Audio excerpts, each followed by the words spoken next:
Mr. President,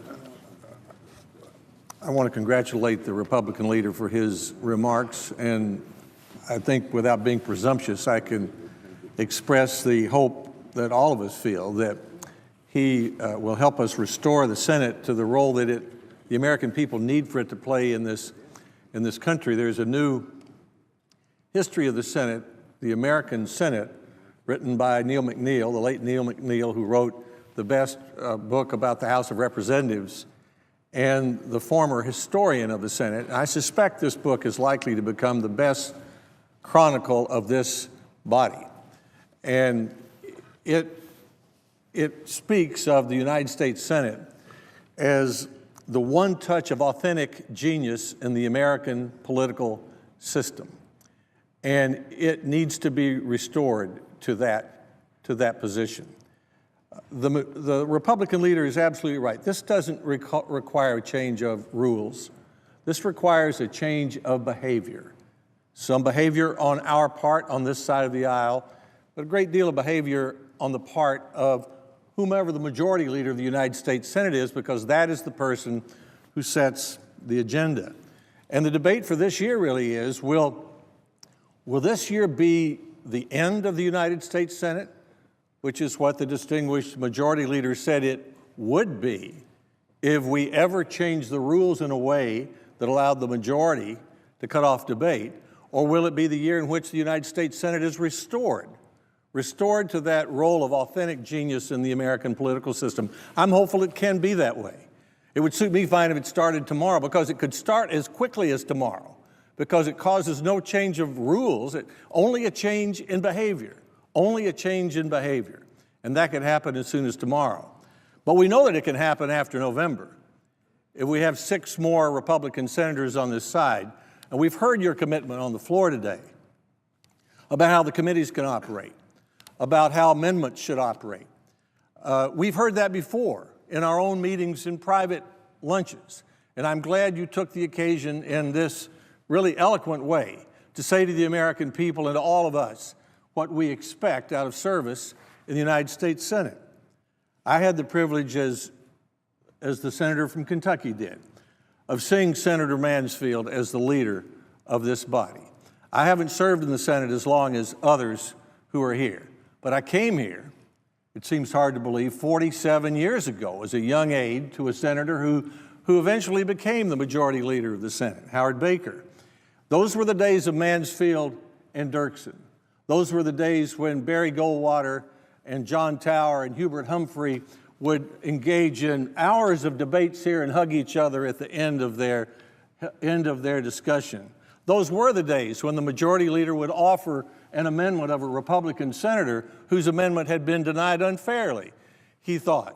Those were the days of committees who did their work, and Republicans and Democrats who came to the floor and together offered bills.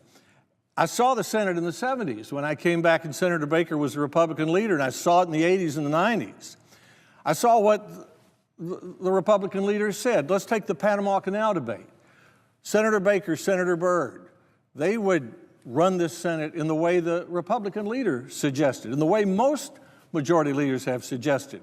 They would come to the floor, they would put a bill on the floor that a Republican and a Democratic senator agreed on. Let's say it's Senator McCain, Senator Levin, Senator Inhofe, Senator Levin.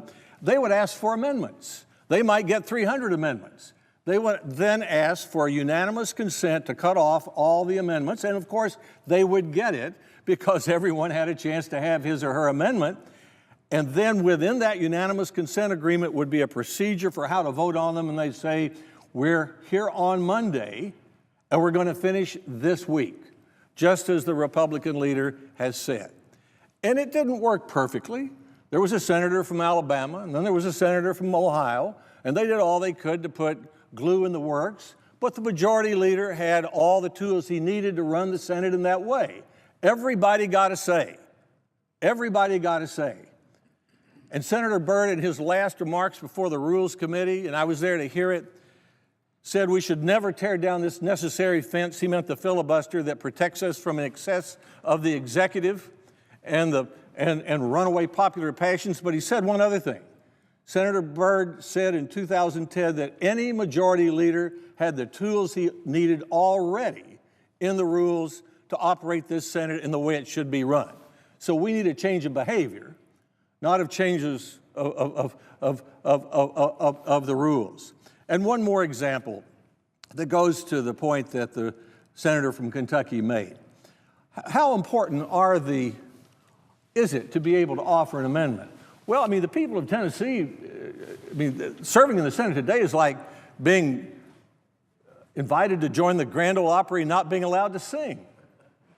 I mean, people of Tennessee expect me to have an opinion on their behalf about Obamacare, about Iran, about all of the issues, about how do we help unemployed Americans get a job, about the minimum wage or the lack of it. They expect me to have a say about that, not because they want to hear me, but because I'm their voice. Senator Byrd wrote eloquently about that in his book. He talked about the Panama Canal debate. Now, there was a tough debate. I mean, they didn't just bring the Panama Canal Treaty in here and plop it on the floor and say we're going to vote on it next Monday.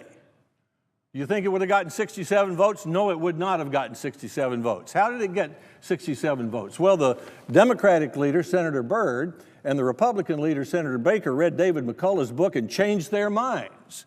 And they both supported the treaty, and then they allowed every single amendment and reservation that anybody wanted to offer. Senator Byrd wrote, many of those were killer amendments. In other words, they were designed to kill the treaty. But he said, we allowed every one of them, 200 of them. He said, we beat them all. We tabled them or defeated them all. But if we had not allowed that to happen, and the senators hadn't have a chance to have their say, we'd have never ratified the treaty. So, Mr. President, I know there may be others who want to speak, but we've gone down a trail in the last several years, just a few years, that I never thought imaginable. We have 43 new members of the Senate, 43 members of the Senate who are in their first term, plus one, the senator from Indiana, who's in his first term but served before, so he has a broader view of this. Those senators have never seen this body operate properly. Most of them are on the other side. So it's not anybody's fault that this is happening, but this is not the way the United States Senate earned the reputation as the most unique deliberative body in the world. No one would recognize it as that today. No one would recognize it as the authentic touch of creative genius in the American system of government.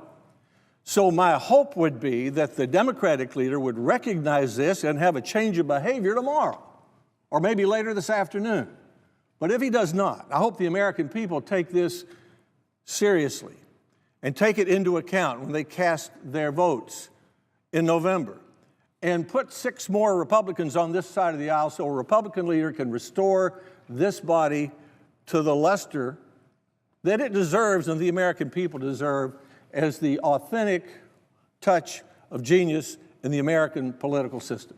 Thank you, Mr. President.